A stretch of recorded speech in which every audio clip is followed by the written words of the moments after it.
tardes. Les recuerdo que el día de hoy estamos iniciando la unidad número 4, que es la última unidad que está nombrada como trastornos de la infancia y la adolescencia. Esta última unidad, recordemos que es la que da el cierre al curso. Vamos a tener hoy el inicio de la unidad, luego las 2 semanas de vacaciones colectivas de la universidad y posteriormente ya terminaríamos con los siguientes temas. Para el día de hoy vamos a tener, inaugurando pues la cuarta unidad, un invitado especial que nos va a hablar sobre la discapacidad intelectual. Él es el profesor Renato Zambrano. Él es psicólogo egresado de la universidad, también es magíster en lingüística de la misma universidad, de la Universidad de Antioquia, y en este momento es candidato a doctor en ciencias cognitivas de la Universidad Autónoma de Manizales. Él se desempeña como docente investigador y coordinador del laboratorio de psicología de la Universidad Cooperativa de Colombia. Y nos está entonces acompañando hoy. Muchísimas gracias, profesor. Lo escuchamos entonces. Bueno, muchas gracias por la introducción. Y bueno, y saludos pues como a todos los estudiantes. Bueno, acá veo incluso más mujeres que hombres. Entonces a todas las estudiantes. Em, bueno, pues la idea es como poder hablarles del trastorno del desarrollo intelectual en función pues como de ser una de las temáticas digamos, de mayor trabajo y de mayor implementación a lo largo, pues, como de la historia, se puede incluso decir. Y a pesar de todo eso, pues es como uno de los menos famosos, por así decirlo. Es algo, pues, como yo desde que vengo, pues, como trabajando en estos temas del neurodesarrollo y de la cognición, me ha llamado mucho la atención, pues como el alto protagonismo que tienen alteraciones con prevalencias muy bajas. Pues yo siempre hablo mucho de la esquizofrenia y es que pues incluso muchos psicólogos a lo largo de su vida se quedan sin ver un esquizofrénico, ¿cierto? Una persona pues con esquizofrenia. Y si bien pues es muy importante entenderlo, pues casi que hay cursos completos. Yo recuerdo cuando vi el pregrado, ahí me dieron un curso solamente de psicosis.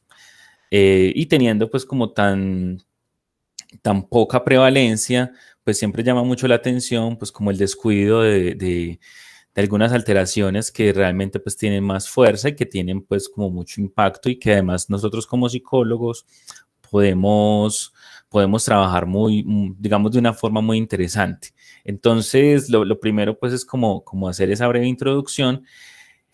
Y lo que voy a hacer entonces es a presentarles como en general en qué consiste pues como este trastorno. Y al final pues les voy a presentar lo que estamos haciendo en el Laboratorio de Psicología en la Universidad Cooperativa de Colombia, que tenemos pues un programa de investigación con componentes de intervención que se llama Centro de Habilidades Cognitivas, que de todas maneras pues es algo que venimos ya trabajando hace unos años y que ya tenemos pues como algunos productos interesantes con algunos practicantes de la Universidad de Antioquia. De hecho, pues desde casi que todos los semestres con practicantes de la UDA y que han venido pues como fortaleciendo todo el trabajo de una forma muy bonita y puliendo muchas cosas. También bueno, y ya pues como por si tienen algunas preguntas, pues que las podamos revisar. Entonces voy a procurar pues como ser, digamos, corto, pero igual pues como lo principal es ser claros. Entonces, respecto al trastorno como tal, tiene una historia bastante larga. Es una historia, digamos, básicamente es la historia. Hablar de la historia de este trastorno es como hablar de la historia de las relaciones entre la psicología y la educación, e incluso en un continuo un poco más amplio, y es hablar como de la historia de las relaciones entre la neurología, la educación y la fisiología, que dio lugar básicamente a la psicología. Esto es una de las, digamos, de los asuntos también muy fuertes que la gente a veces se sorprende y es que, pues como que se nos olvida que Wundt era fisiólogo y que cuando se empezó a hacer todo ese movimiento en finales del siglo XIX, lo que se buscaba, aparte pues, de entender la conciencia, era también trabajar con aspectos relacionados con lo educativo. De hecho, pues ustedes deben, me imagino que cuando han tomado un libro de psicología clínica, siempre aparece el mismo autor, ¿cierto? Siempre aparece, pero digamos que lo más importante acá es mencionar que incluso el nacimiento de la psicología clínica como tal se pensaba era para los problemas que tenían que ver con el aprendizaje. Y entonces toda esa relación pues empieza a estar, digamos, como muy nutrida. eh, y digamos la psicología le da un cambio muy grande a todo este enfoque que se venía trabajando, pero que realmente se sabía o ya se abordaban pues como todos estos temas desde los griegos como con un, digamos, con un enfoque muy grande en el medioevo y digamos que, bueno, y aparte pues el medioevo europeo y el medioevo árabe, que ahí pues hay muchas historias desconocidas frente a la psicología, pero pues que de todas formas, como les insisto, pues tiene como bastante tradición. Eh, y digamos que los términos que ustedes ven ahí en la diapositiva eran los términos pensados para estas problemáticas. El primer término fuerte que todavía se usa es el de cretino. Cretino es un término que, digamos, obedece sobre todo como al cristianismo. De hecho, pues se utilizaba pues en toda esa región pues europea cristiana francesa, era una forma de indicar pues como que era una persona que todavía era cristiano, ¿cierto? Era como un cambio allí en la palabra de cristiano a cretino, viene desde ahí, pero se utilizaba para hablar de las personas que pues tenían diferentes dificultades y demás, ¿cierto? Entonces, lo que, lo que llama la atención es que finalmente este término se acuñó durante muy buen tiempo, proveniente del francés, y que estaba relacionado puntualmente para poder hablar de personas con problemas del desarrollo, problemas intelectuales, eh, y aunque estaban en los grupos sociales, pues eran completamente relegados. Y esas personas relegadas, pues como que de todas formas no eran considerados pues tampoco como escoria, pero digamos que lo que significaba era que todavía era cristiano, ¿cierto? Eso es, digamos, la referencia es como muy fuerte allí. Sin embargo, pues hay otros términos más fuertes. Ustedes ven allí el término de idiota y que es probablemente pues como uno de los más conocidos para poder hablar de esto mismo. Antes, en la psiquiatría se hablaba de amencia. La amencia está relacionado con la demencia. Recuerden que en últimas el término de demencia pues está, en última no, está vinculado con problemas con problemas cognitivos, ¿cierto? Con problemas en el funcionamiento mental. Yo siempre recuerdo mucho que es que incluso como se llamaba antes la esquizofrenia, era demencia precoz. Y se hablaba de amencia como una forma para clasificar a las personas con mentes débiles, ¿cierto? Es decir, era como ese estado incluso más grave que la demencia. Listo. Y eso, pues sobre todo, pues es como en la línea de la psiquiatría europea, sobre todo la línea rusa y alemana, que se empezaba pues como a nombrar de esa manera. Era casi que indicar que era una conciencia difusa, era una conciencia pues como bastante problemática, pero digamos el término que tomó mucha fuerza a finales del siglo XIX y mucha parte del siglo XX es el término de idiotas. De hecho, pues el término es más antiguo y lo que hacía referencia era un grado profundo o el grado más alto posible de discapacidad intelectual. E incluso se nombraba que ser idiota era tener una capacidad mental de un niño de 2 años o menos. Listo, esa era como la connotación. Ahorita, pues, idiota es un insulto, pero bueno, eso es algo pues como para que lo tengan como muy claro. Hay otras palabras también relacionadas, como el término imbécil. Imbécil también a ver, digamos la diferencia entre imbécil e idiota eran los grados, ¿cierto? Una persona imbécil era una persona que tenía problemas intelectuales, pero no tan extremos como los idiotas. Listo, entonces ahí ustedes ven como unos términos vinculados que ahorita son insultos, pero que incluso eran diagnósticos, ¿cierto? Eran términos diagnósticos. Y pues se separaban entonces los idiotas, los imbéciles, y hay un término que incluso se utilizaba a principios del siglo XX, sobre todo en Estados Unidos, y era el término pues pues uno lo ve mucho como en los programas en inglés, moron, que pues hace énfasis es en digamos, en ser como bobo, ¿cierto? Como tonto. Entonces, digamos, ese desarrollo también creo que es bastante importante que ustedes lo tengan claro y hacía, digamos, era como casi que sinónimo de imbécil, ¿listo? Ese término de moron, pero pues no, yo no conozco una traducción puntual, no sé si Verónica, que maneja también el inglés, tiene una traducción mejor. No, yo también lo he escuchado así, pero Moron, ¿cierto? incluso en español lo he leído, no hablado, pero he leído como morón, pero no hay otra palabra. Sí, pues yo iba también a decirle morón, pero realmente no es como tan, Tan digamos, un término muy denigrante. sí, y es un término pues en inglés y que se usa mucho, mucho en inglés, pero pues es como decirle a una persona pues como que "Ay, tan boba", pero pues sin tanta fuerza. Sin embargo, pues esa definición se pensaba, como les digo, para una discapacidad media, mientras que la idiotez sí era pues algo muy, muy fuerte.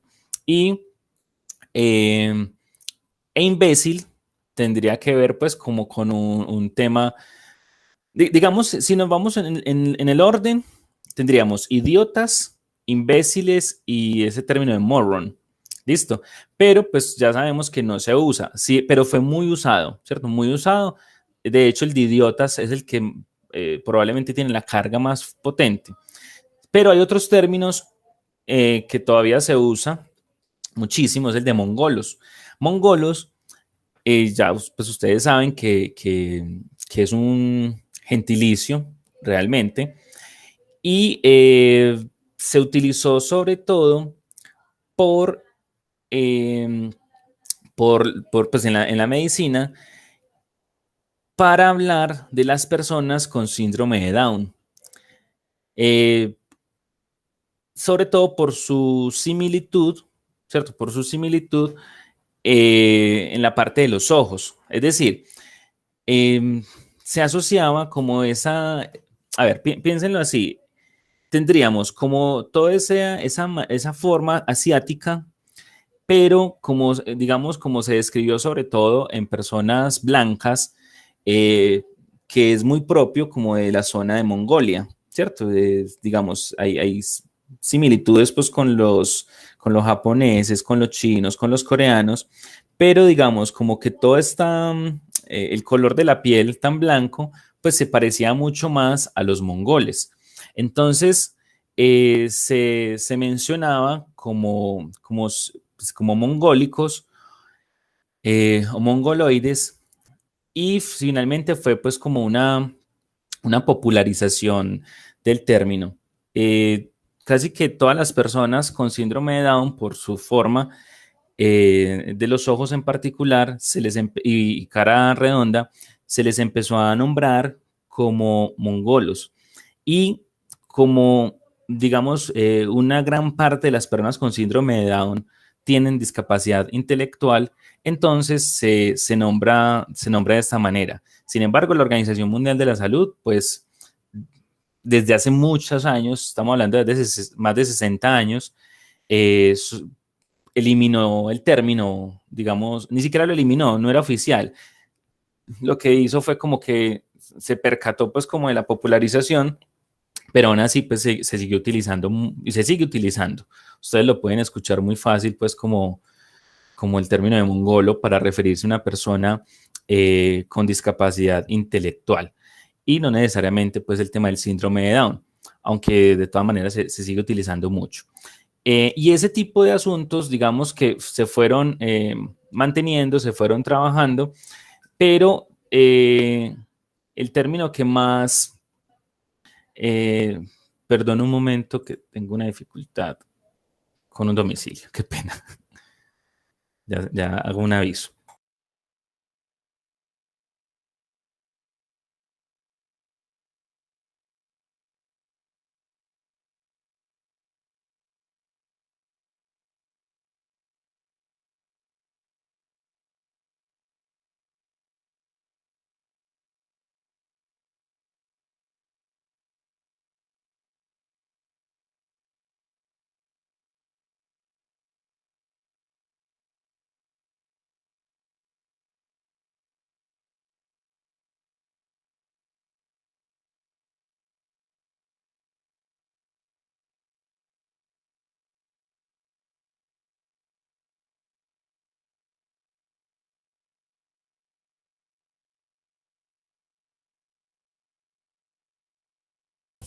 Disculpen, cosas que pasan en el trabajo en casa. Entonces, les venía diciendo, pues como el término que finalmente tomó más fuerza fue el de retardados. Y el de retardados era, digamos, se venía utilizando muy fuerte, pero se volvió, digamos, como el término preferido para eliminar todos esos términos que les mencioné ahorita. Es decir, en vez de utilizar idiota, imbécil, moron, se prefería utilizar pues, el término de retardo, ¿listo? El de retardados. Ese es el término que eh, se mantuvo hasta 2011. Es decir, hasta hace muy poco. De hecho, pues todavía en la CIE 10, pues todavía, pues ya obviamente pues cambió a la CIE 11. Yo la verdad les pues tengo que reconocer que no lo he estudiado completamente, pero se cambió completamente en el DSM-5, digamos el cambio más grande se hizo allí primero, y ya ahorita con la CIE 11, pues se hizo ya el cambio como, digamos, como oficial, ¿cierto? Pero pues es bastante nuevo, estamos hablando pues como de una aparición muy reciente. Pero el término de retardo, pues es el término que incluso pues algunas personas consideran que no debió haberse modificado. Listo. Y sin embargo, pues no es preciso hablar de retardos porque no es que sea un retardo, ¿cierto? Realmente no es un retardo, es más una discapacidad. Y ahí, pues, lo que habla retardo es que sería como eh, digamos, en términos de tiempos, lo que sería es que no aparecen en el mismo momento que los otros. Sin embargo, pues aunque eso puede parecer en primer momento, estamos hablando de otras condiciones diferentes. Entonces, bueno, y además de la connotación negativa tan fuerte que tenía el término, ¿cierto? Entonces eso pues es bastante importante tenerlo en consideración porque hasta hace muy poco se hablaba de retardo mental. Todo el tiempo el tema del retardo mental, digamos, se ha venido y finalmente adquiere pues como un adjetivo para poder hablar de un grupo de personas, pero no sé si ustedes pues lo han manejado dentro del curso, me imagino que sí, y es que todos los enfoques recientes en psicopatología han buscado no generar los adjetivos, sino hablar de personas con diagnóstico de o condición de, ¿cierto? Eso es como bastante importante y pues ya no se habla pues de retardados mentales, sino que se prefiere hablar de personas con diagnóstico de, entonces en este caso estaríamos hablando pues un trastorno del desarrollo intelectual. No habría como, por el momento, seguramente luego aparecerá algo, como un término para hablar, ¿cierto? Así como una palabra, una única palabra que agrupe todos estos, digamos, este tipo de personas. Entonces, digamos, es un cambio bastante importante, haciendo que se modifique, digamos, la denominación, ¿cierto? Entonces, estas clasificaciones previas, sobre todo el de retardo mental, está orientada bajo los resultados directos de las pruebas de inteligencia, ¿cierto? Digamos, ese era como el punto central, aunque no era lo único, sino que se convirtió en un momento dado en la única manera o en la única forma para poder hablar del retardo mental, y era pensar en un CI, ¿cierto? Un coeficiente intelectual inferior de 70, ¿cierto? Ese era como el tema en estos casos. Esto ya cambió. Sin embargo, pues no era el único criterio, sino que también, pues esto es algo que también se ha venido hablando mucho, y es como que hay un gran cambio, ¿cierto? Hay un cambio completo. No, el cambio no es tan grande, el cambio es más de denominación y de objetividad, pues, y de hacer la evaluación más objetiva. Pero previamente se manejaba pues como también todo el componente adaptativo, ¿cierto? Eso es como lo principal. Entonces, eh, ¿cierto? ¿Cómo se puede nombrar ahora? Pues simplemente es un diagnóstico, y ese diagnóstico está del lado de las discapacidades. Entonces, digamos, ¿con qué nos vamos a enfrentar con este tipo pues, o con este diagnóstico? Es que no es una enfermedad, listo, sino que es una discapacidad. Y al ser discapacidad, estamos hablando de una condición, listo. ¿Y qué implica hablar de condición? Primero, no estamos hablando de algo que se cure, ¿cierto? No es algo que se cure. Si bien para otros asuntos en psicopatología se habla de terapias y de otros aspectos, acá no se tiende a hablar tanto, pues realmente no se habla de terapia, se habla mucho de manejo, e incluso en algunos casos de rehabilitación, pero pues tampoco es correcto hablar de rehabilitación, y ya ahorita pues vamos a mirar por qué.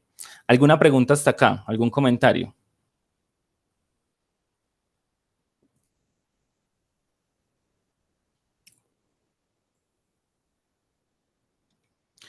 Bueno, ante el silencio, recuerden que yo asumo pues que todo está claro. Entonces, de todas estas denominaciones, no, a lo que vamos yendo entonces es a que este diagnóstico en últimas, eh, o este cuadro, pues es una condición relacionada con las capacidades mentales. ¿Listo?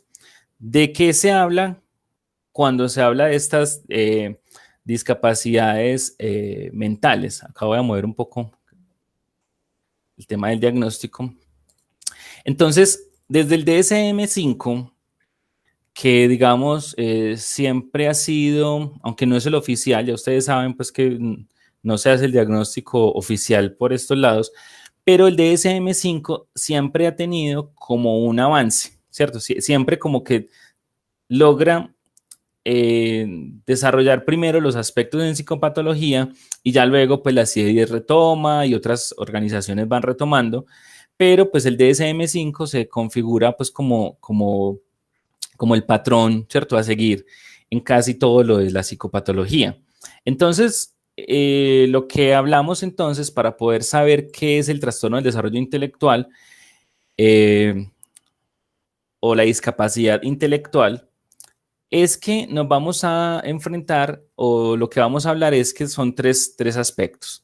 El primer aspecto, ¿cierto? Son estos tres criterios. El primero es que haya un déficit en el funcionamiento intelectual, y aclaran puntualmente que deben ser en razonamiento, solución de problemas, planificación, pensamiento abstracto, toma de decisiones, aprendizaje académico y aprendizajes a través de la propia experiencia. Entonces acá tendríamos un aspecto muy interesante, y es que ya, digamos, se logra aclarar, listo, se logra aclarar como cuáles son los aspectos que se deben evaluar, ¿cierto? ¿Cuáles son los aspectos directos que se deben considerar? Pero hay algo todavía más potente que esto, eh, digamos que tiene este diagnóstico del DSM-5, y es que tiene que estar confirmado por test de inteligencia estandarizados y aplicados de manera individual. Esto no es una opción como si estaba en el DSM-4. En el DSM-4 se hablaba de una capacidad intelectual inferior al promedio, es decir, de 70 o menos. Incluso había ahí como, o sea, se sugería que fuera 70 el puntaje, pero incluso decía aproximadamente de 70. ¿Listo? Eso es importante, aproximadamente de 70 o inferior. Y esto tiene pues como algunos problemas, porque finalmente si uno dice aproximadamente, el aproximadamente es ¿cuánto? 3 puntos, 5 puntos, 10 puntos. Es decir, no había como algo ahí como tan claro. Y lo otro es que se hablaba o se daba la opción que esa valoración se hiciera por juicio clínico. ¿Qué es el juicio clínico? Pues en últimas, ustedes también saben que el juicio clínico es una capacidad que nadie sabe qué es realmente. Se habla del ojo clínico y un montón de cosas, pero eso pues genera bastantes problemas y también es una crítica que yo hago directamente a muchos psicólogos clínicos y es que les encanta pues la mirada, el ojo clínico, bueno, un montón de cosas, de hecho pues como muy relacionadas pues con el famoso psicoanálisis. Entonces, lo que hacen este primer criterio es determinar primero pues que tienen que ser evaluaciones con test de inteligencia estandarizados y aplicados de manera individual. Pero hay algo que complica un poco el asunto y es que no solamente se habla en general de razonamiento, sino que habla de aprendizaje académico. ¿Listo? Entonces, cuando se habla de aprendizaje académico, solamente determinar este criterio A es un proceso larguísimo. Es un proceso, pues bueno, en general, pues en las recomendaciones que se dan siempre, pues con todos los diagnósticos, siempre se habla de evaluaciones de 3 sesiones, digamos, eso pues siempre se mantiene allí. Si nos vamos a poner pues estrictos, uno puede hacer en 3 sesiones, puede hacer pues, todas las evaluaciones, pero aplicar una prueba de inteligencia estandarizada lo que implica es poder, digamos, tener todas las herramientas y poder tener todos los instrumentos de medición, tenerlos completamente disponibles y con las últimas versiones validadas y estandarizadas para el contexto. Y eso genera una dificultad muy grande para poder hacer pues, estos diagnósticos. ¿Por qué? Pues porque el proceso de validación de las pruebas pues es bastante costoso. Las pruebas de inteligencia ya ustedes saben que son bastante costosas y demás. Y estamos hablando en estos casos de niños. Entonces, se vuelve pues como una necesidad tener las herramientas necesarias a disposición. La última versión incluso del WIS es el WIS 5 y pues yo todavía conozco que utilizan versiones viejísimas como el WIS R. El WIS R es la versión 2 y en algunos casos digamos que uno entiende pues que no han podido conseguir el insumo, el WIS 4. Pero eso, por ejemplo, es una falla de procedimiento muy grande porque a no ser que sea digamos, los resultados sean extremos, se vuelve muy difícil tomar una decisión basada en una prueba vieja como el WIS 4. El WIS 4 es del año 2003. Y pues el WIS 5 obviamente es mucho más reciente. El WIS 5 es del 2014, creo. Ahí pues estoy oscilando un poquito.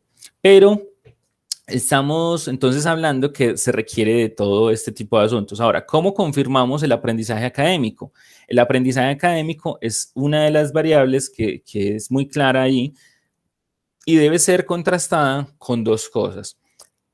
Con las notas, ¿cierto? El desempeño académico de los niños y con pruebas de aprovechamiento. ¿Por qué esas diferencias allí? Las pruebas de aprovechamiento son pruebas relacionadas pues es con el desempeño académico. ¿Y cuál es la diferencia entre las notas y estas pruebas de aprovechamiento? básicamente la estandarización de las pruebas. En general, el sistema académico en el mundo, no solamente el colombiano, en el mundo, utiliza valoraciones subjetivas para dar cuenta del desempeño académico. Es decir, incluso en lo académico se acompañan, pues hay como diferentes fuentes. Entonces, no sé si ustedes recuerdan que a ustedes les pedían a veces un porcentaje de la nota, era la autoevaluación. Entonces, la autoevaluación era simplemente que usted se diera su nota y lo que decían los profes es que con eso se miraba lo ético. Pero, pues claro, están mezclando diferentes condiciones y con implicaciones importantísimas en el caso, por ejemplo, de un diagnóstico de discapacidad intelectual o de trastorno intelectual del desarrollo, ¿cierto? ¿Por qué? Porque al final un neuropsicólogo o una neuropsicóloga podría estar tomando una decisión basado, por ejemplo, en un porcentaje importante de autoevaluación o incluso, y como esto a veces se tiende a, pues, eso tiene en cuenta otras cosas, entonces puede que llegue un niño y se ponga la nota más alta posible como por autoevaluación, haciendo que incluso se apruebe el curso, ¿cierto? Se haga una aprobación en lo académico, pero simplemente esa aprobación se hizo por un criterio de autoevaluación, no realmente pues como por el desempeño académico, ¿cierto? Por el aprendizaje académico. Entonces las pruebas de aprovechamiento se vuelven también muy importantes tenerlas en cuenta. Y básicamente toda persona que trabaje con pruebas de inteligencia debería también tener disponibles pruebas de aprovechamiento. ¿Cuáles son las pruebas de aprovechamiento más utilizadas? Las pruebas Woodcock-Muñoz o las Woodcock-Johnson.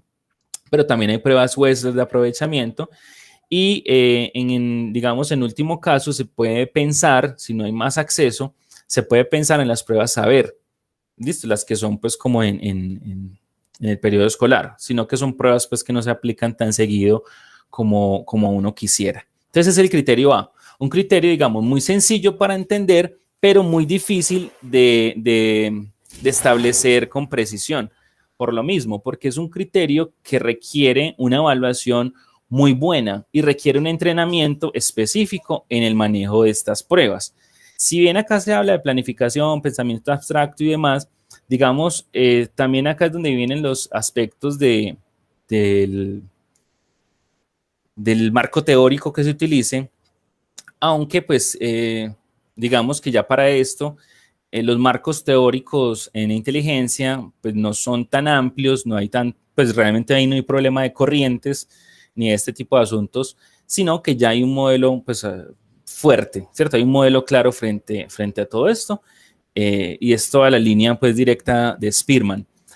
Hay orientaciones que, por ejemplo, trabajan con disparates como las inteligencias múltiples de Garner. ¿Cuál es el problema con eso? Es que no tiene soporte empírico. Y de hecho no hay pruebas estandarizadas para las inteligencias múltiples. Entonces, eso tiene muchos problemas porque en educación, y ahí es donde empiezan las tensiones, estos diagnósticos, digamos, o estos casos nos los envían a nosotros, es porque desde los colegios se sospechan. Pero si un colegio tiene un enfoque, por ejemplo, de inteligencias múltiples, entonces no van a estar buscando este tipo de aspectos. Entonces se convierten en grandes problemas para poder hacer un adecuado diagnóstico. Y ya son problemas de índole ideológico, ¿cierto? Bueno, y ni qué decir dentro de la misma psicología, pues, o sea, ¿qué ocurre cuando llega un caso de estos donde un psicoanalista, ¿cierto? Ya ustedes ven que de entrada un psicoanalista, eh, digamos casi que tienen una cruzada contra las pruebas y parte de los criterios de diagnóstico están ahí. Entonces, pues los más responsables, pues simplemente lo mandan para neuropsicología y listo. Y digamos que esa fue la mejor opción. Pero pues ya ustedes saben que hay extremos, ¿cierto? Hay gente más radical que consideran que, no sé, pues que con el Rorschach se puede mirar la parte de la racionalización y listo. Y con eso es una prueba de inteligencia. Listo. Eso es algo pues bastante importante. El criterio B se habla de la deficiencia del comportamiento adaptativo y se habla que producen fracaso en el cumplimiento de estándares sociales y culturales para alcanzar la independencia personal, la responsabilidad social. Entonces acá esto es como una definición bastante compleja, y lo que se menciona es que esa adaptación debe limitar una o más actividades de las siguientes: comunicación, participación social, vida independiente. Vida independiente, y se habla de 4 contextos: el hogar, pues la casa, la escuela, el trabajo y la comunidad. Entonces son 4 contextos que hay que considerar en la parte de adaptación. Ese criterio B ya era un criterio que estaba antes. Listo, no en la misma redacción, pero antes se mencionaba como déficit o alteración de la actividad adaptativa. Listo. Y se hablaba, bueno, esto sí es importante, se hablaba que tenían que ser 2 de las siguientes áreas. Entonces se hablaba de comunicación, cuidado personal, vida doméstica, habilidades sociales, utilización de recursos comunitarios, autocontrol, habilidades académicas, funcionales, trabajo, ocio, salud y seguridad. Entonces eran más cosas y tenían que ser 2 de esas condiciones para poder dar cuenta de ese criterio B. Pero como ustedes ven, bueno, no lo ven, pero como se habla acá, este criterio ya no especifica que tenga que ser evaluado, listo, o confirmado por pruebas estandarizadas. Entonces acá vuelve otro aspecto, y es que lo deja al ojo clínico. Sin embargo, pues en general, quienes hacemos diagnósticos de este tipo, pues sabemos que tenemos que contrastar la información con, eh, con el colegio, con la familia, ¿cierto? En los contextos relevantes, y pues esto se hace con entrevistas estructuradas y también con pruebas estandarizadas. En particular, uno busca mucho en estos casos que sean pruebas estandarizadas para evitar unas acusaciones que sean, digamos, o sea, que sirvan a propósitos, otros propósitos, ¿cierto? Entonces, ¿por qué se los digo? Porque alguien, digamos, puede, piensen en familias en acción, piensen en programas sociales. Alguien simplemente puede declarar y hacer que muchas otras personas declaren que hay problemas de adaptación, ¿cierto? Que hay problemas de adaptación simplemente para acceder a un subsidio, para acceder a dinero pues del Estado o de organizaciones no gubernamentales y demás. Entonces acá pues es bastante importante considerar ese aspecto B, pero sobre todo como que si hay un déficit, que eso se evalúa, digamos, sobre todo con las pruebas estandarizadas, que ese déficit realmente impacte la comunicación, la participación social y la vida en independencia en esos 4 contextos: casa, escuela, trabajo y comunidad. Listo, ese es el criterio B. El criterio C es que el inicio de esas 2 dificultades, es decir, en lo intelectual y en lo adaptativo, se haga en el periodo de desarrollo. El periodo de desarrollo, todos sabemos pues que el desarrollo es toda la vida, pero en este caso se habla en particular en lo que es infancia. ¿Listo? Que aunque eso va cambiando, pues estamos hablando de alrededor de los 11 años. ¿Listo? Como que se en ese periodo. Ya lo otro sería hablar de primera infancia, pero eso está todavía pues como en discusiones. Pero independientemente de esos aspectos, entonces estamos hablando de que se dé durante el desarrollo. Ahora, ¿es posible diagnosticar la discapacidad intelectual sin estar en el proceso de escolarización? Sí, para eso las pruebas de aprovechamiento. Listo, eso es muy importante. Sin embargo, cuando eso ocurre, lo que sí hay que tener muy, muy claro es la evaluación estandarizada. ¿Y por qué se los digo? Porque los modelos teóricos de inteligencia también plantean es qué debe pasar o qué tipo de razonamiento se deben conservar si la persona no está en proceso de alfabetización o de escolarización. Y ahí es entonces donde uno tiene que tener como muy claros los conceptos para hacer el diagnóstico. Entonces son 3 aspectos bastante sencillos, pero que requieren una evaluación supremamente rigurosa. En el DSM-4, el criterio C se hablaba era que fuera antes de los 18 años, pues el inicio de esas dificultades. Listo. Ahorita pues se habla durante el periodo del desarrollo, entonces se reduce todo esto. Listo. No sé si hay preguntas ahí. Yo sí. Listo. Cuéntenme. O sea que de acuerdo a lo último que dijiste, las pruebas están diseñadas para lograr identificar cuando las deficiencias intelectuales son por falta de estimulación, pues al momento del crecimiento y desarrollo de la persona, o si son causadas ya pues como condición, como lo mencionabas al principio. Digamos, no es que estén diseñadas así, ¿cierto? Pero lo detectan, ¿cierto? Eso es como lo puntual acá. Logran detectar ese tipo de asuntos, sobre todo desde, no sé si ustedes qué tanto manejan modelos teóricos de inteligencia, pero pues digamos el modelo básico siempre habla de que lo principal es la diferencia entre razonamiento cristalizado y fluido. Entonces lo que ocurre es que el razonamiento fluido se convierte también en uno de los principales componentes para considerar, porque el cristalizado es el que depende del aprendizaje, mientras que el razonamiento fluido no depende de aprendizaje. De hecho, pues, aunque todavía se sigue estudiando si es genético o no, lo que sí se sabe es que el razonamiento fluido no depende de experiencias de aprendizajes, sino que pues, puede obedecer simplemente el desarrollo, ¿cierto? A la maduración cerebral y ya. Entonces, las pruebas arrojan eso, ¿cierto? Y por eso también hay que tener buen entrenamiento en la evaluación, en la aplicación de las pruebas. Claro. Gracias. Creo que Laura Catalina también iba a preguntar algo. Sí, a ver si me explicas, por favor, cómo son las pruebas de aprovechamiento. Pues más o menos. Listo, las pruebas de aprovechamiento son pruebas, en inglés las encuentran como achievement, y básicamente son pruebas que indagan por los temas que todo mundo debería saber a nivel escolar, ¿cierto? Por los conocimientos que se deberían tener de acuerdo a los diferentes grados.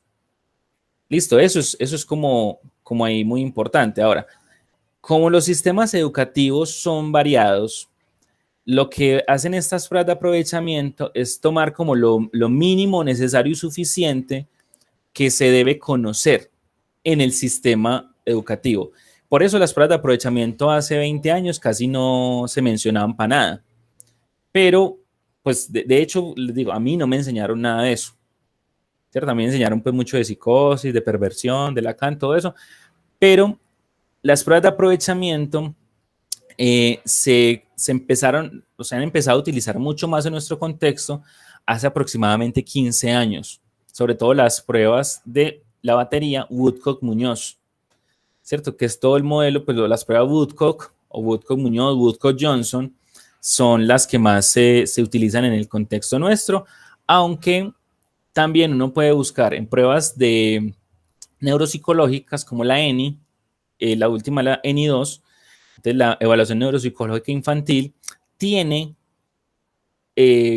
una prueba específica de lectura, una prueba específica de escritura y una prueba específica de matemáticas dentro de esta evaluación neuropsicológica, buscando sobre todo pues como lo básico de eso. La ventaja de las pruebas de aprovechamiento de las Woodcock-Johnson es que no solamente indagan por esos componentes, sino, acá estoy buscando completamente, porque pues también indagan por, como les decía, como conocimientos muy específicos, por ejemplo, en ciencias naturales y otros, digamos, otros componentes. De letreo, comprensión de oraciones, fluidez matemática, es decir, tiene ya aspectos más directos dentro de cada uno de esos grandes grupos, que esto también sirve para diagnosticar trastornos del aprendizaje. ¿Listo? Eso es muy importante también, los trastornos del aprendizaje. ¿Listo? Pero pues digamos que eso es como otro aspecto pendiente. Y ahí entonces el tema de la dislexia y demás. ¿Listo? Entonces, es por el lado pues, de las pruebas de aprovechamiento. Entonces, como les decía ahorita, pues son 3 criterios. Digamos, el último criterio es el más fácil, pues porque tiene que ver con en qué momento aparece. Pero los otros, aunque son sencillos para entenderlo, realmente sí requiere una evaluación muy completa. Bueno, porque además de esto, pues aparte de que dependen asuntos económicos, también dependen procesos de escolarización. ¿Listo? Yo también he encontrado casos que los papás eluden estas evaluaciones porque dicen, mi hijo va a ir a un colegio normal. ¿Listo? Eso es lo que, digamos, el imaginario está centrado en eso. Entonces, al final, logran, voy a decirlo acá, pues como, igual pues yo me hago responsable de mis palabras, lo llevan a un psicoanalista para que les diga que está muy bien, ¿cierto? Y pasan eso, dicen, no hay ningún problema, vea que este psicólogo nos dijo que estaba muy bien y, digamos, entra en el proceso de escolarización regular con dificultades profundas del desarrollo intelectual, ¿cierto? Entonces vean que no solamente es como, o sea, tiene como ambas connotaciones. Cuando se hace un mal diagnóstico, y pues ambos son malos diagnósticos, acá estoy centrándome sobre todo como cuando hay falsos positivos y cuando hay falsos negativos. ¿Listo? Entonces, por eso es tan importante tener esa claridad. ¿Listo? Por ejemplo, en los colegios, por asuntos económicos de las pruebas, entonces las hacen ¿con qué diagnostican? Con esas pruebas de aprovechamiento. No, realmente ni siquiera tienen acceso a las pruebas de aprovechamiento. Y esto es un problema muy grande porque en muchos colegios lo que hacen es que utilizan pruebas viejas, pruebas que en su momento tuvieron acceso, entonces utilizan UICR, ese tipo de pruebas como viejas que se consiguen, digamos, muy barato, o fotocopias.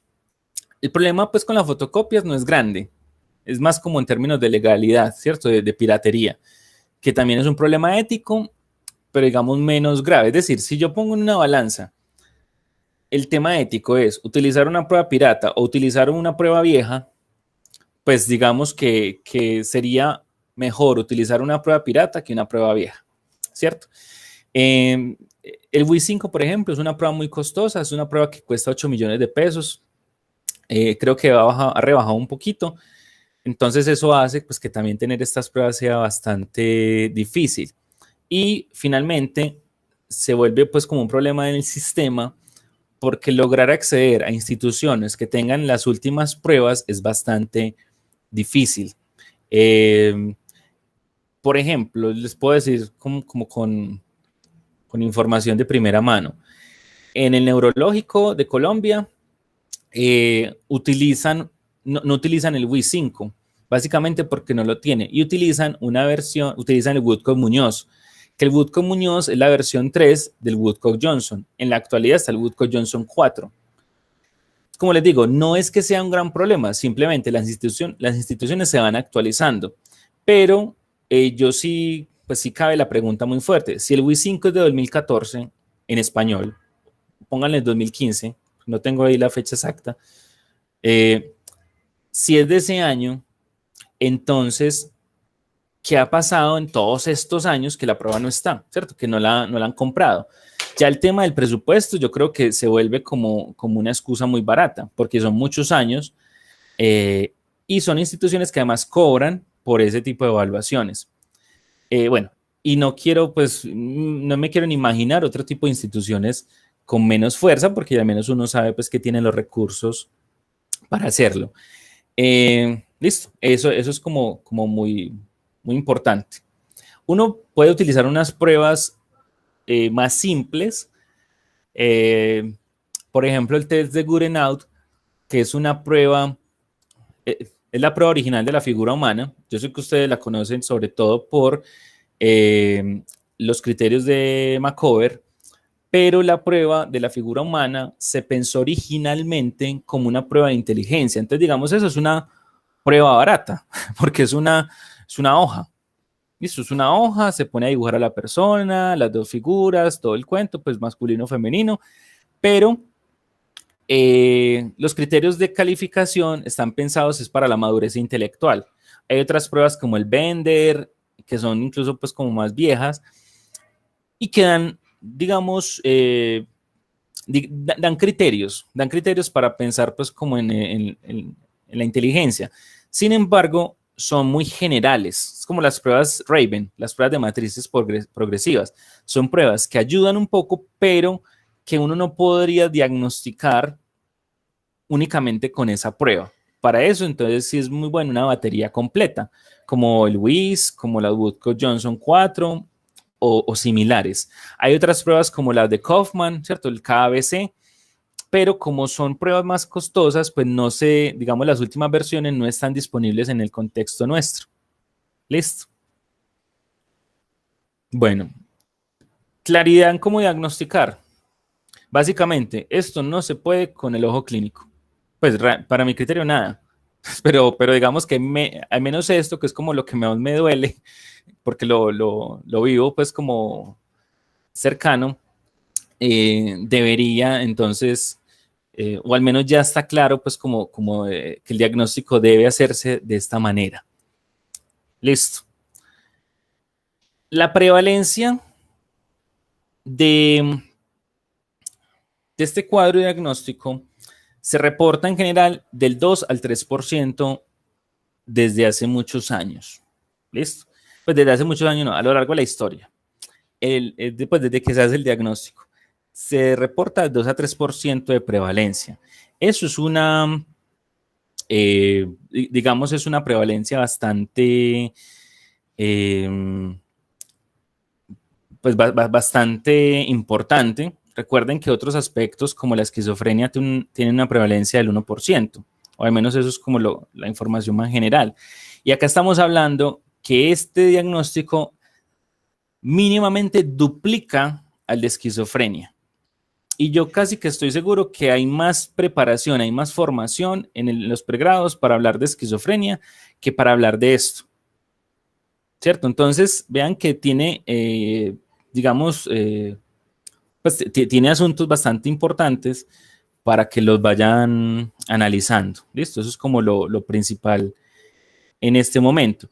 Yo estuve revisando pues como algunos artículos, esta revista es muy buena, la que ustedes ven ahí, Research in Developmental Disabilities, y lo que la hace buena es que todo el tiempo están publicando diferentes aspectos del desarrollo, diferentes aspectos con la discapacidad.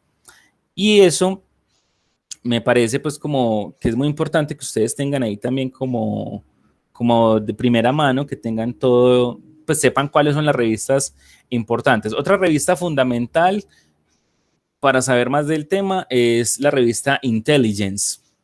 Listo, es muy fácil de encontrar, la encuentran en el Sevier, en Science Direct o Direct, yo ya la pronunciación se me escapa en este momento, pero pueden encontrar pues como información más clara. Esto es un metaanálisis de 2011, ya es un poco viejo, de hace 10 años, pero lo que sí les quiero mostrar es que se logra identificar en muchos estudios de acuerdo a diferentes tipos de población. Yo incluso voy a ampliar un poco más este gráfico para que lo puedan ver un poco más.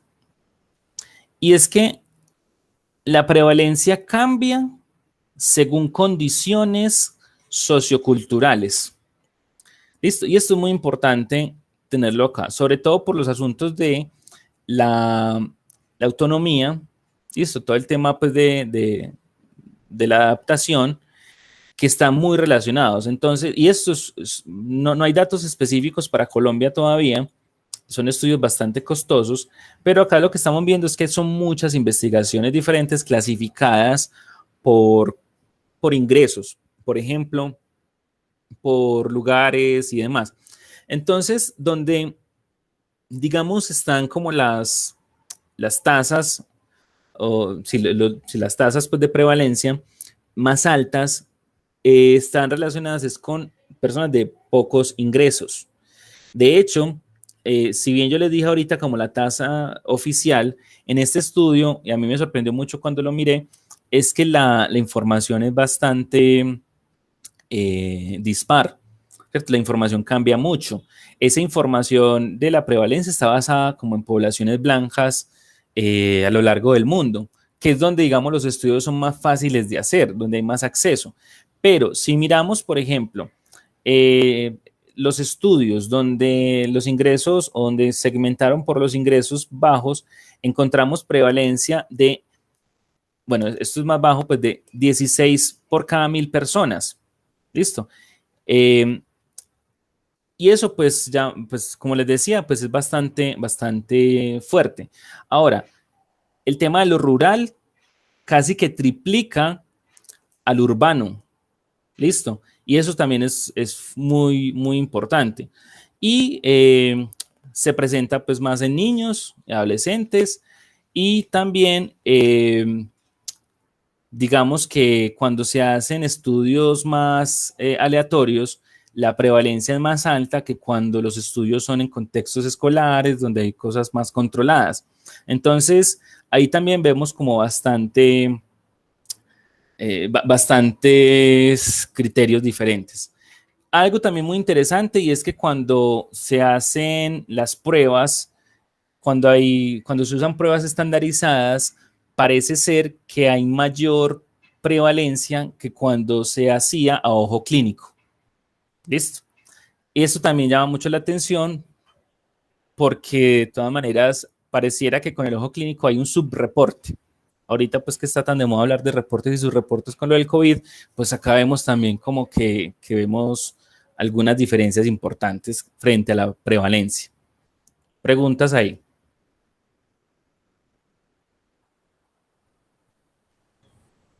Renato, de pronto, a partir de estos datos que nos presentas, no sé si tienes preparado o nos puedes hablar un poquito sobre cuál es la etiología conocida hasta el momento de este trastorno. Sí, para allá voy. Listo, gracias. Justo era la que seguía. Espera, me adelanté. Listo. ¿Qué es el asunto con todo esto? Digamos que ya es claro, pues, como la incidencia, pues, la prevalencia y todo esto, ¿cierto? Lo que se conoce es que, valga ahí como lo paradójico, digamos, una tercera parte de los casos se desconoce su causa, ¿cierto? Eso es como bastante importante. No, y no es que sea pues un gran problema, de hecho pues es peor para otros trastornos mentales, pues donde ni siquiera se sabe pues ni en qué porcentaje de los casos, al final todo el mundo dice que es multidimensional, multicausal. ¿Perdón? Pues como en cuál trastorno. No, en general cuando se habla de depresión, ansiedad, se habla mucho que es multidimensional, ¿cierto? Y que es biopsicosocial. Pero, aunque eso es cierto, lo que se usa también es porque no hay claridad de qué es lo que hay, ¿cierto? No existen como estudios tan claros. Mientras que con este tipo de trastornos, lo que sí se sabe es que, digamos, más o menos la mitad de los casos son por aspectos genéticos. Listo. Genéticos, recuerden que no quiere decir heredado. Listo. Una parte. Digamos, lo que se sabe es que de la causa genética, el 5% es heredada. El resto son por aspectos relacionados con mutaciones en el desarrollo, ¿cierto? O accidentes y demás. Entonces, siempre es muy importante no confundir lo genético con lo heredado. ¿Listo? Entonces, eso es importantísimo ahí. Obviamente, lo más famoso es el síndrome de Down, que recuerden que no todo síndrome de Down, pues no todo es lo mismo, pero si hablamos pues como de problemas en los cromosomas. Entonces, bueno, eso por un lado. Y también el síndrome de trisomía 18, que es simplemente, pues recuerden que simplemente es que se desarrolla un alelo adicional en el cromosoma. Entonces, tanto en el síndrome de Down como en trisomía 18 son las causas genéticas más comunes. Y eso se puede dar, recuerden, por simplemente en el neurodesarrollo se fueron generando pues como estos cambios. ¿Listo? Bueno.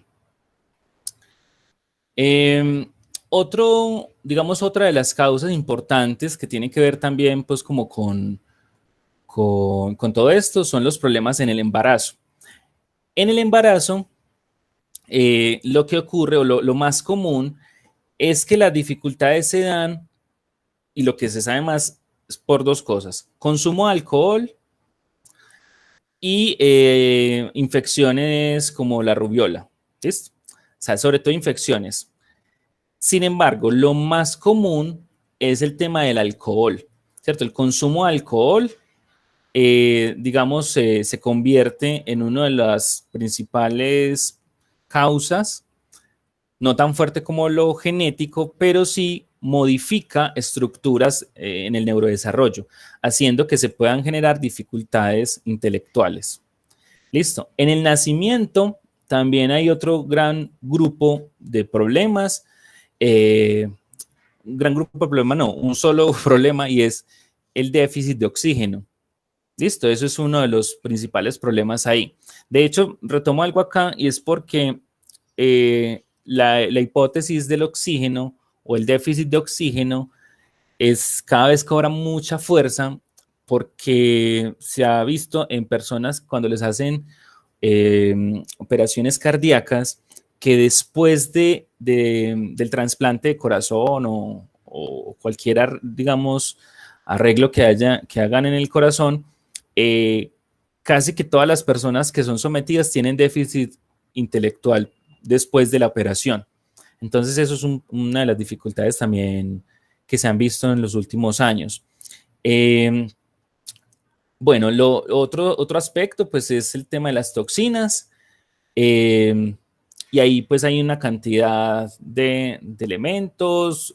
También el tema de la meningitis también es uno de los principales problemas, o se sabe pues que es una de las causas de la discapacidad intelectual. Y obviamente pues también algunos otros tipos de sustancias venenosas como el mercurio, el plomo y demás minerales, ¿cierto? Eso también es importante. De hecho, el flúor, por ejemplo, es uno de los temas que están en un fuerte estudio en los últimos años. Básicamente es porque el agua que consumíamos estaba tratada con flúor para evitar caries, pero parece ser que tanta exposición al flúor estaba muy vinculada a los problemas en el desarrollo intelectual. Esto todavía ocurre en poblaciones de la India y en poblaciones de África. Como el flúor no es tan costoso como otros métodos de tratamiento del agua, de potabilización, entonces todavía se usa el flúor. En poblaciones rurales en Colombia también se utilizan. Y el exceso de flúor genera pues lo que llamamos fluorosis, y también está relacionado con la discapacidad intelectual. Listo. Otro aspecto también es el de la deficiencia de yodo. Básicamente es porque el problema con el yodo es que tiene mucho que ver es con el desarrollo de la tiroides, y con el hipotiroidismo lo que se hace es que se generan problemáticas alrededor de la cognición también, ¿cierto? Entonces ahí pues hay, bueno, incluso afectivos. Y por último está el tema de la malnutrición, lo cual no solamente es un problema pues para el desarrollo intelectual, sino pues como para muchos otros cuadros. Pero en particular, la nutrición impacta muy fuerte el desarrollo intelectual, ¿cierto? Entonces estos serían como las principales causas de de la discapacidad intelectual. Aclarando que, digamos, todo el tema genético es el principal componente a nivel de causas. No se conocen, digamos, causas fuertes en relación digamos, con lo psicosocial. Solamente, o digamos, se conoce que la negligencia, o sea, el maltrato en general, pero sobre todo la negligencia, disminuye algunas capacidades, pero no todas. Es decir, el CI disminuye, pero afecta en particular el razonamiento cristalizado, que es el componente que yo les decía ahora, que tiene que ver con la escolarización y con el aprendizaje. Mientras que todos los otros, las otras características están, digamos, preservadas. ¿Listo? ¿Alguna pregunta ahí?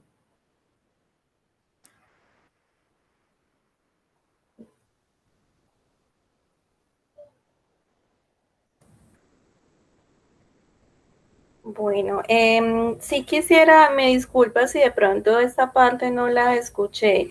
Se tenía una clasificación dependiendo de el CI de la persona en leve, moderado, grave, profundo. ¿Esta clasificación se considera ahorita que ya no tiene vigencia o cómo se hace como la clasificación del déficit cognitivo en la actualidad? Sí se sigue clasificando en leve, moderado, grave y profundo, ¿cierto? Sí se sigue considerando así, pero ya no es de acuerdo al CI, porque antes se decía, leve es cuando está de 70, es que no habían datos puntuales, era entre 50 y 55 hasta aproximadamente 70. Eso era antes, ¿cierto? Lo leve. Lo moderado, entre 35 a 40 a 50 a 55. Vean que ahí hay rangos muy amplios. Grave, por debajo de 35 a 40 hasta 20 o 25. Y profundo, inferior a 20 o 25. Listo. Ahorita esa clasificación se hace a partir de el área, pues área conceptual, área social y área práctica. Digamos que se manejan esas tres grandes áreas. Y hay unos criterios muy específicos para cada una de esas áreas. Ahí, pues básicamente es un asunto de gravedad, ¿cierto? Lo que reviste es gravedad. Lo que se indica es que, por ejemplo, en lo práctico, en el área práctica, es mirar que el funcionamiento sea, que esté relacionado con el cuidado personal. En la parte social, pues obviamente todas las habilidades de interacción, y el área conceptual, pues sí, como más enfocado en todo el componente cognitivo. Ya, digamos, lo que es profundo es cuando hay dependencia en todos los aspectos del cuidado, cuando la comunicación es muy limitada, cuando solamente se hace por gestos y cuando la capacidad de razonamiento está relacionado, pues es básicamente con habilidades visoespaciales, con clasificaciones básicas. Listo. Y eso pues es bastante, digamos, para eso pues incluso uno siempre se apoya, pues es como el manual, porque ya hay, digamos, variaciones. Por ejemplo, uno a veces puede encontrar problemas cognitivos muy graves, pero a nivel práctico, entonces no parece tan grave la situación, porque se han hecho, pues, digamos, ejercicios y demás cosas.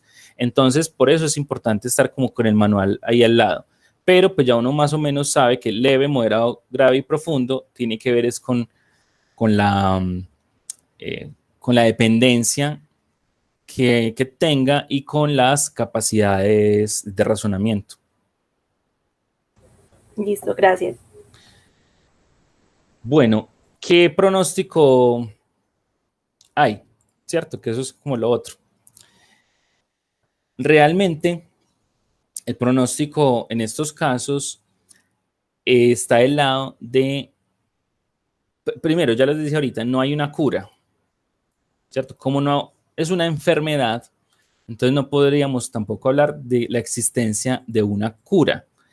Sin embargo, lo que se trabaja sobre todo son en entrenamientos específicos. A ver, ¿qué es lo que pasa con el tema de la inteligencia? Que la inteligencia es poco modificable, ¿cierto? Es decir, si bien hay rangos en la evaluación como niveles de confiabilidad en los resultados, todo dependiendo de cómo usted haya aplicado la prueba y demás, no podríamos indicar o no podríamos decir que la persona va a pasar, por ejemplo, va a mejorar 15 puntos en su coeficiente intelectual. ¿Listo? Incluso lo que más ocurre es que uno pueda hacer cambios leves de 5 puntos de coeficiente intelectual. Sobre todo en la parte del razonamiento fluido. En lo que tiene que ver con el aprendizaje, pues por ser dependiente, pues como depende de las experiencias, pues una adecuada estimulación y demás puede llegar a mejorar algunas de las habilidades cognitivas. Pero en general, digamos, eso no cambia. Lo que sí son entrenamientos específicos para poder realizar pues, o garantizar autonomía, garantizar el tema de la independencia. Y las principales intervenciones que se realizan son intervenciones conductuales en función del entrenamiento de habilidades específicas de cuidado y autocuidado. Aspectos pues como adquisición de hábitos, dependiendo pues de la gravedad, pero sobre todo control y entrenamiento en capacidades de autocuidado. Entonces allí pues todo lo que es terapia de conducta. Terapia de familia también funciona muy bien, sobre todo por el tema de la aceptación. Que la familia logre entender muy bien como cuáles son las posibilidades de las personas con este diagnóstico. También intervenciones cognitivas funcionan muy bien, pero no pues terapia cognitiva de Beck, de Ellis, sino en términos más puntuales de estimulación cognitiva en aspectos pues, relacionados con la memoria de trabajo, sobre todo, que parece ser la habilidad cognitiva que más peso tiene. Y ya, pues obviamente, todas las estrategias escolares, ¿cierto? Como intervenciones basadas en la escuela, lo que se maneja, pues, digamos, en la literatura gringa, sobre todo, y es que están basadas en lo que se puede hacer en el aula. Entonces allí se trabaja muy de la mano de los profesores en temas de refuerzos, pero también, pues no solamente pues una economía de fichas, sino manejo de contexto y adaptaciones curriculares que son, pues digamos, muy apropiadas en psicología de la educación, para todo el tema de inclusión. Listo, eso lo que hace es que garantiza que la persona, aunque requiera casi siempre el doble de acompañamiento que personas sin la discapacidad, lo que hacen es que puedan, digamos, estar, tienen un pronóstico, digamos, similar a nivel escolar y a nivel adaptativo, similar a personas con niveles educativos bajos, ¿cierto? O desempeño académico bajo. Recuerden que igual pues se puede terminar normal todo, pero digamos el desempeño puede estar en el borde, ¿cierto? En el límite inferior, igual se puede aprobar. Entonces lo que se ha logrado muy fuerte con todo este tipo de intervenciones interdisciplinarias es alcanzar esos niveles de desempeño académico bajo, pero que hace que sea pues como muy funcional. Alfabetismo normal, habilidad de matemáticas, pues básicas, pues cierto. Pero no se puede llegar a pensar, no se puede llegar a pensar, no. El tema relacionado con la educación universitaria se vuelve más difícil. Listo. Se han hecho adaptaciones y demás, pero casi que los ensayos se han hecho en áreas de ciencias sociales en particular.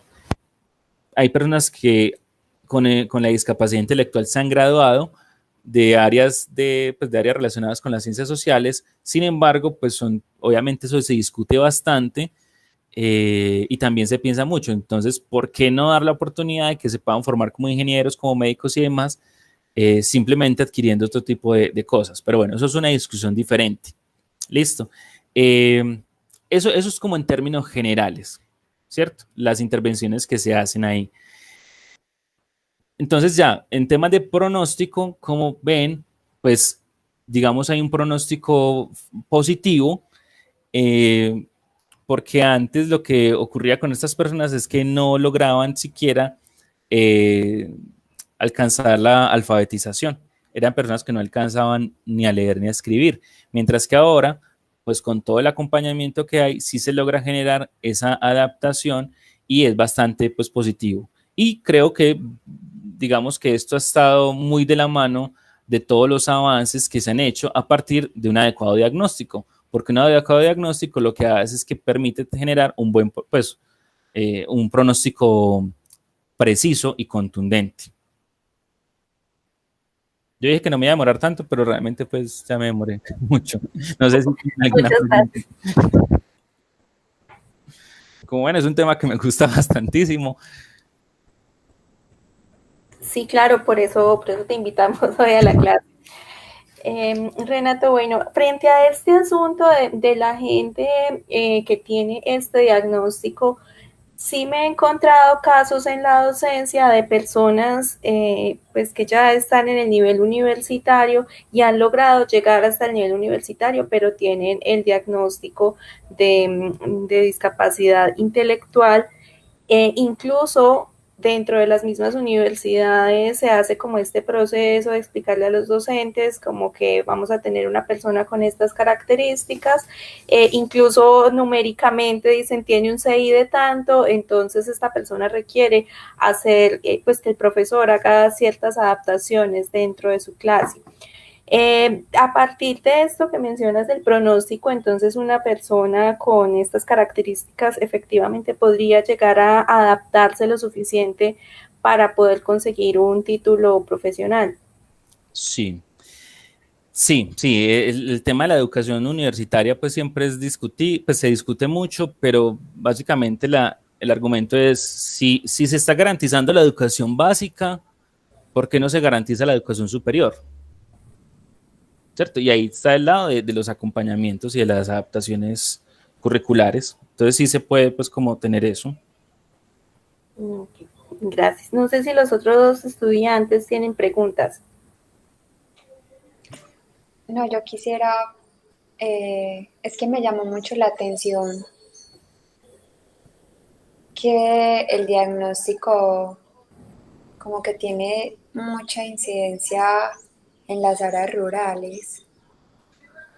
No sé si haya factores asociados o si tú nos puedas ampliar un poco más el tema o de pronto la propia Verónica sabe. Vean, con lo de los contextos rurales, lo que se sospecha es que es más amplio es por dos cosas. Por la alimentación, por la mala alimentación. Ustedes saben que el tema de la seguridad alimentaria, si bien las cosas vienen del campo, el campo está malnutrido, ¿cierto? Pues las personas en el campo en general están malnutridas. Y lo otro es el consumo de sustancias. Pues estoy hablando pues sobre todo del tema del flúor y otros elementos pues como que no, por falta de potabilización del agua o por mala potabilización, se tiene como este efecto negativo, porque sí es muy notorio el cambio de lo rural al urbano. Sobre todo esa es como la hipótesis. Ok, gracias. Uh-huh.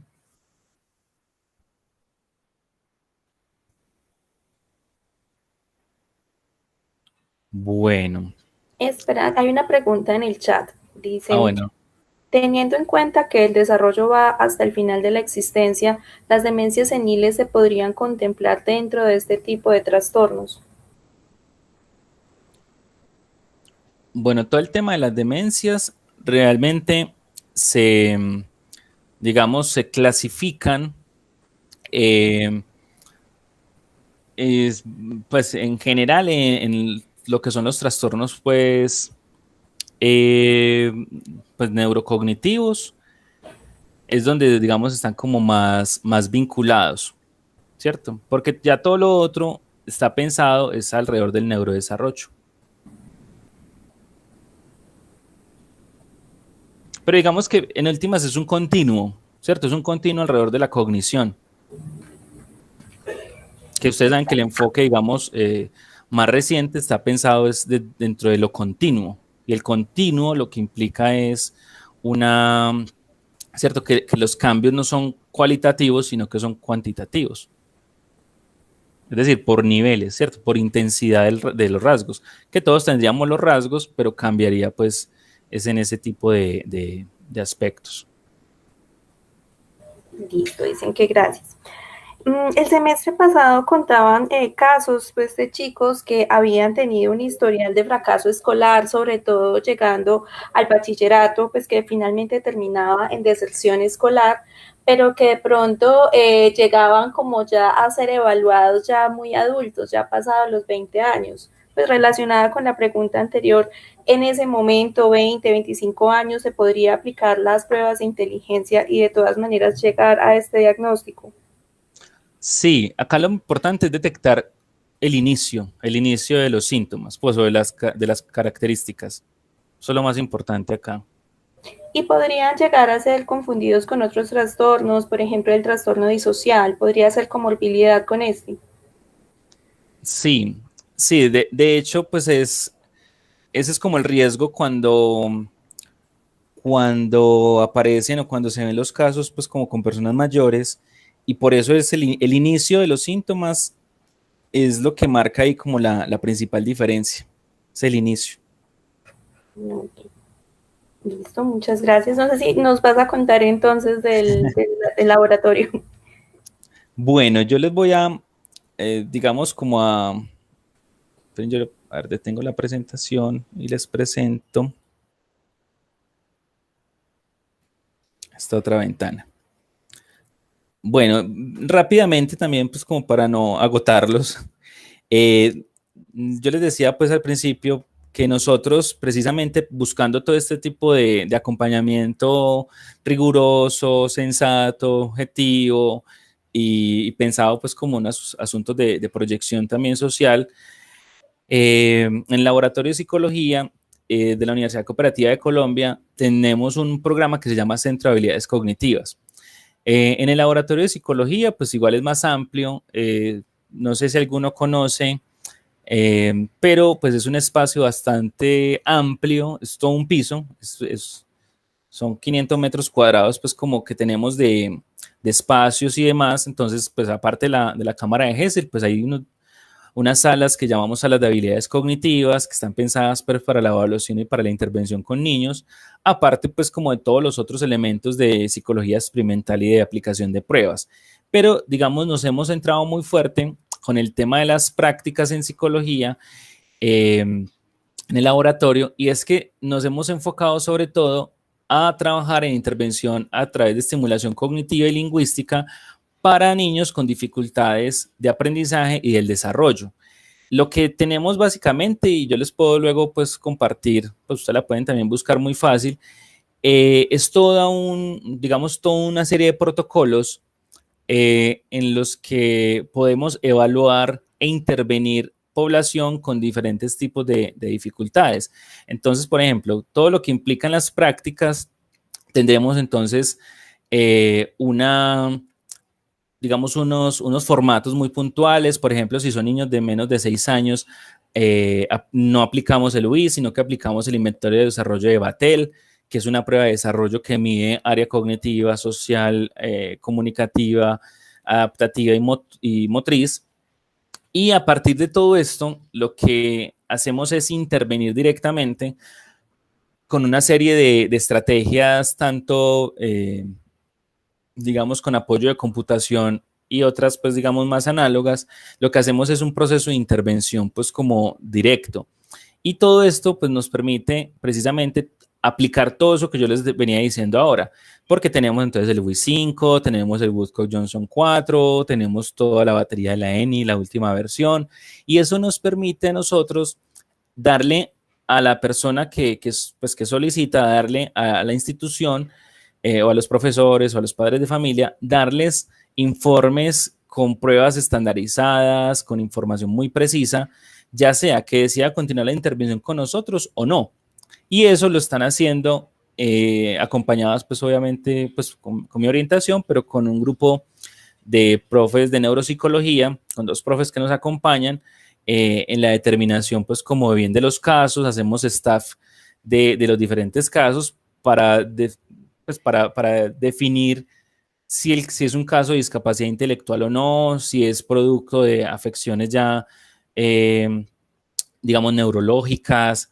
Entonces, todo ese tipo de acompañamiento, pues lo hemos venido haciendo y yo, pues digamos, para no extenderme más, porque creo que ya fui como reiterativo ahora, lo que estamos buscando ahí es hacer un trabajo con todo el rigor posible para detectar, por ejemplo, discapacidad intelectual, trastornos del aprendizaje y trastornos del lenguaje en general. Digamos, nos hemos centrado mucho ahí para poder lograr hacer diagnósticos diferenciales muy claros y para sugerir la mejor intervención posible.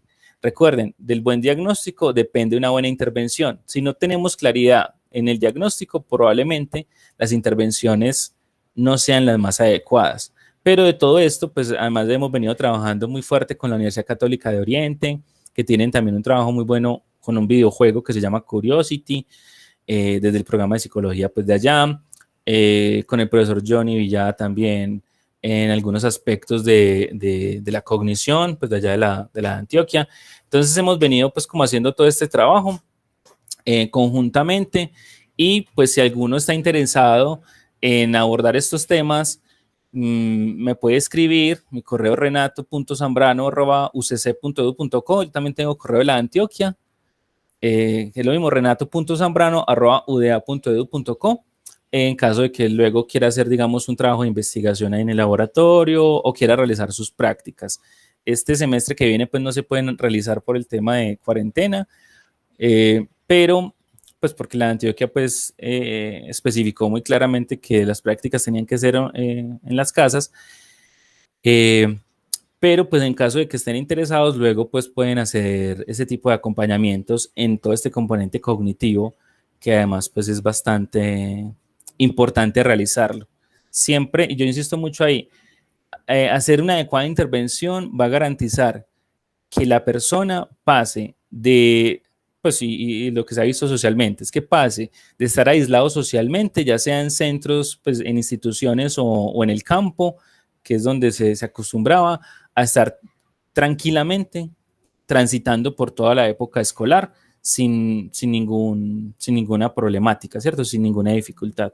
Entonces creo que esto es uno de los casos donde uno puede ver como que la psicología y tanto a nivel de evaluación como de, como de intervención, tiene una alta efectividad y que ha mejorado ostensiblemente pues, la calidad de vida de las personas, ¿cierto? Entonces eso es como lo principal, pues como que les quería dejar.